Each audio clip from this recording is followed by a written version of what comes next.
Mahigit 1 milyong pisong halaga ng ilegal na droga nasabat sa bypass operation ng mga kapulisan. 3 high-value individual arestado sa Talisay Island, Loon, Bohol.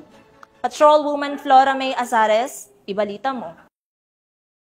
Piska ng kapulisan ng Loon ang higit 1,400,000 pisong halaga ng hinihinalang shabu sa 3 high-value individual sa isinagawang bypass operation ng mga otoridad sa Purok 3 Barangay Talisay, Loon, Bohol, noong ika-5 ng Agosto ng taong kasalukuyan. Kinilala ni Police Captain Thomas Zenchong, Chief of Police ng Loon Municipal Police Station, Bohol Police Provincial Office, ang mga HBA na suspect na sina Mark, 45 anyos, Romel, 42 anyos, at Mia, 32 anyos, na pawang mga residente ng Barangay Talisay, Cabilao Island, Loon, Bohol. Bandang alas 2:46 ng madaling araw, nang ikinasa ng mga operatiba ang naturang bypass operation na nagresulta sa pagkaaresto ng mga sospek at pagkasabat ng 6 na pakete ng hinihinalang shabu na may timbang na 210 gramo at may standard drug price na 1,428,000 pesos. Bypass money, cellphone at sling bag.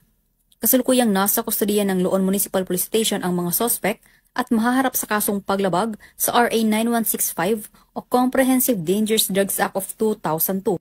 Ipinapaalala ko rin na ang paggamit sa ipinagbabawal na droga ay isa ring maituturing na sakit o salot sa ating buhay sapagkat malaki ang masamang maidudulot nito sa ating kaisipan, kalusugan at pag-uugali, pati na rin ang ating relasyon sa ating mga pamilya, kapitbahay at mga kaibigan.